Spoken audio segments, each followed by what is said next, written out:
So you're just a leech living off your parents at your ripe old age, huh? Lily, leeches should get lost. This is going to be our house. My 8-year-old niece Emily spat out these hurtful words, grinning. My sister Anne and her husband Sam were snickering next to Emily. I could guess the kind of parenting they were doing, given the outrageous statement from an 8-year-old. I no longer felt any need to forgive them, my niece, my sister, or her husband. I felt the pent-up anger inside me flare up. My name is Lily. I live with my parents at our family home. I used to live on my own, but I moved back home because I was worried about my aging parents. I love my work and I'm not at all interested in relationships. I never intended to get married, and one of the reasons I decided to live at home was to cherish the time I had with my parents.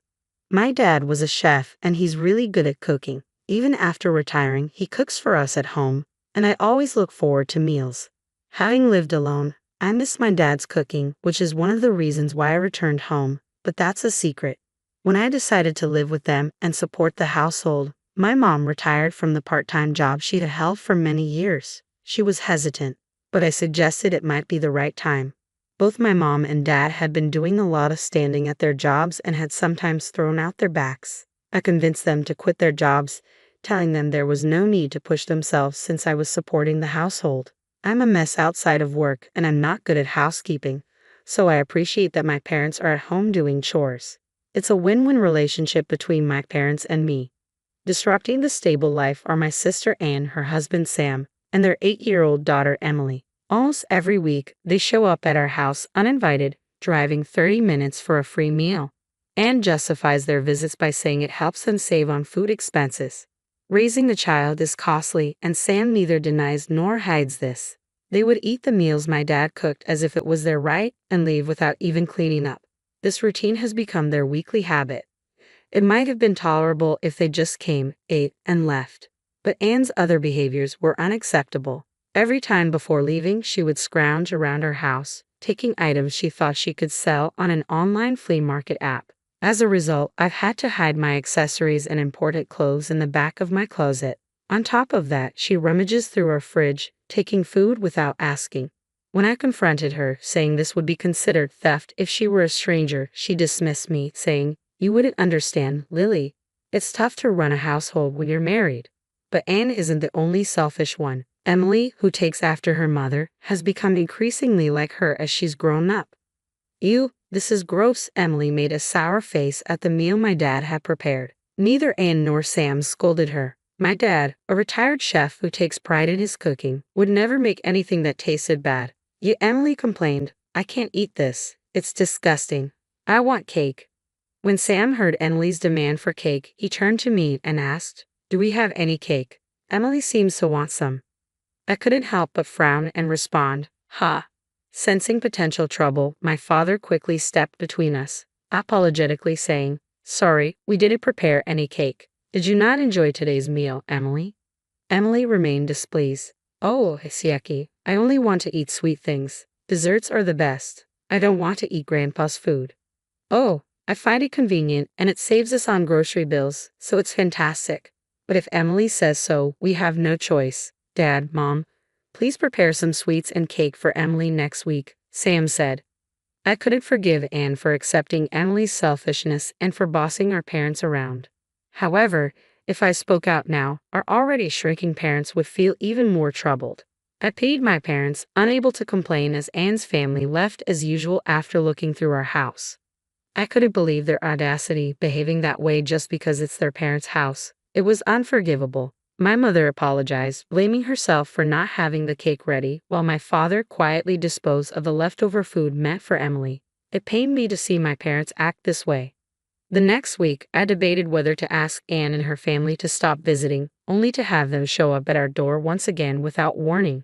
They walked in as if it were their right, asking, "Is dinner ready?" Emily complained about the cake my mother had bought, insisting she wanted one with more strawberries. Sam took charge of the TV remote without asking. Watching my sister and her family act so entitled left me stunned. While my father's cooking was served, Anne and Sam enjoyed their meal, chatting and sharing a bottle of wine. Emily, unhappy with the cake and refusing to eat her dinner, played games on her phone, remarking, "Grandpa and Grandma are really useless."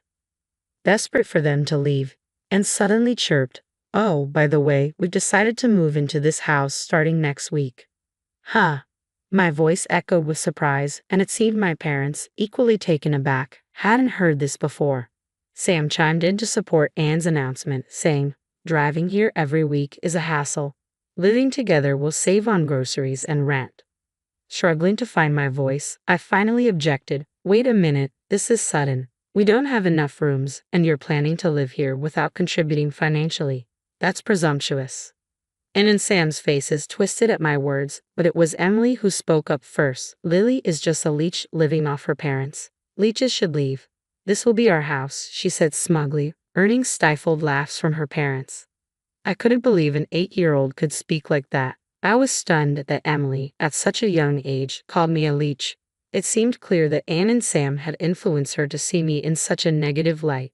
"No, Emily, don't say that. You'll hurt Lily's feelings," Anne interjected, trying to defuse the situation.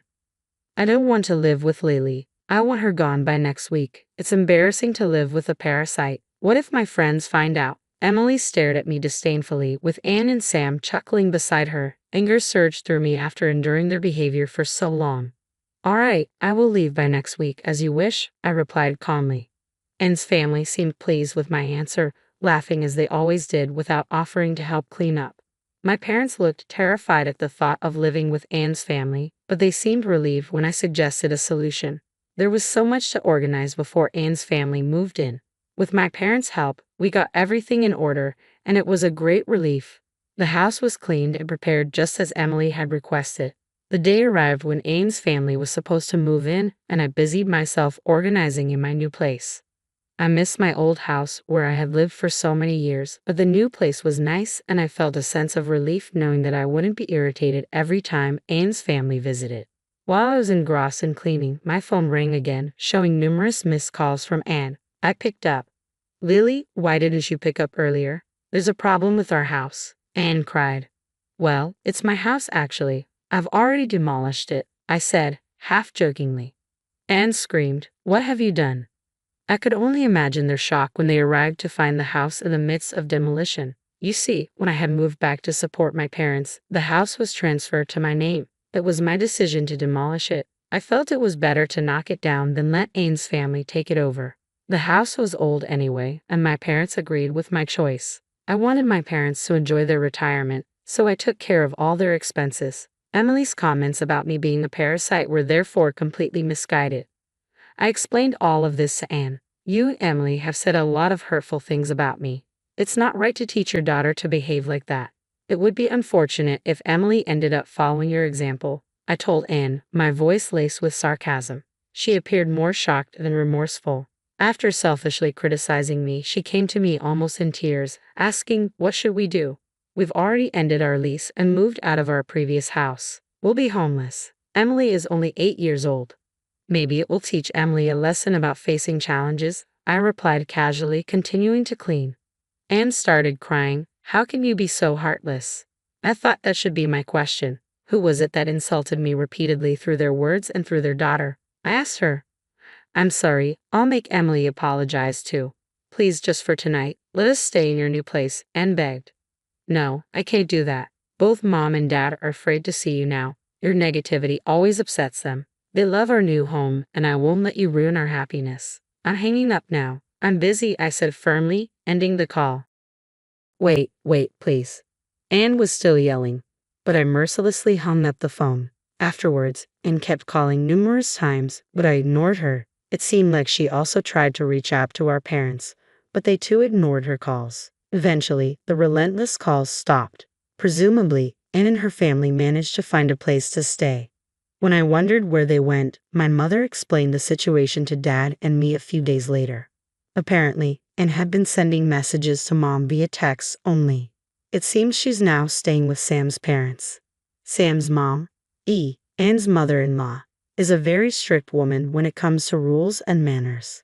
Anne disliked her and appears to be struggling living under the roof of such a stern mother-in-law. Emily, too, who used to be spoiled rotten, seems to be learning a lot from this strict mother-in-law. There's no doubt she would have grown into a terrible adult if she continued her old ways. So, in retrospect, this seems to be a good thing. It may be tough on Emily, but it's unavoidable. I hope she'll manage to become a well-mannered grown-up. It seems Anne and Sam were more broke than we imagined. Sam was a fan of gambling, frequently squandering his money on various bets, and wasn't against gambling and didn't stop him, even enjoying it with him at times. However, they accumulated a substantial amount of debt due to their gambling. In order to repay this debt, it seems that they wanted to live with our parents. I was dumbfounded by how audacious their reason was. Sam ended up returning to his parents' house but reportedly disappeared after a few days. Whether he ran away of his own accord due to being chased by debt collectors or was forcibly taken away to work was unclear. Regardless, since he left a note saying, "I'm leaving home, please don't search for me," the police treated it as a case of him simply leaving home. Anne, without any savings, is now apparently working multiple jobs from dawn to dusk. She's sending daily messages to Mom about her hardships, but it seems Mom has no intention of helping Anne. "We raised her that way, but I think this is a necessary trial for her," Mom said. For your information, our parents and Sam's parents are on good terms and frequently communicate. When Mom apologized to Sam's mom for the trouble caused by Anne and Emily, Sam's mom energetically responded, "Having these kids who are worth educating has added some spice to my life. I apologize for the trouble my son caused. As an apology, I'll make sure to educate my daughter-in-law and granddaughter well."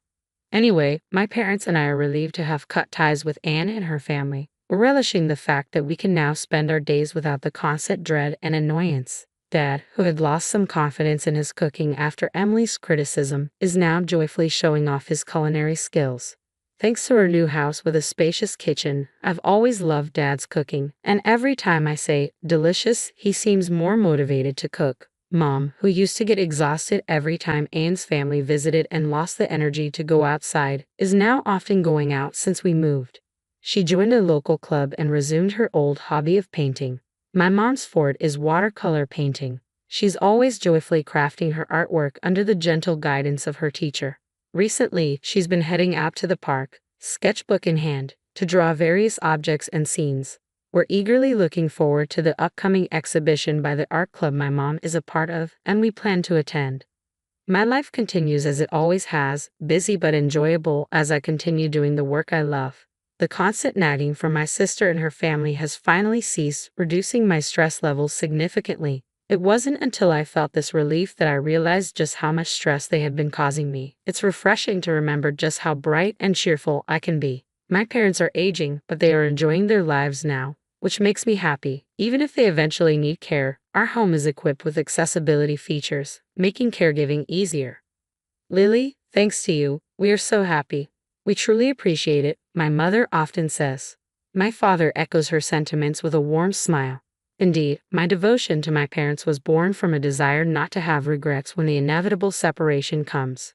However, seeing them so pleased is the greatest reward. I want to continue living this slow-paced, warm life and will do what I can to ensure our daily lives remain this way.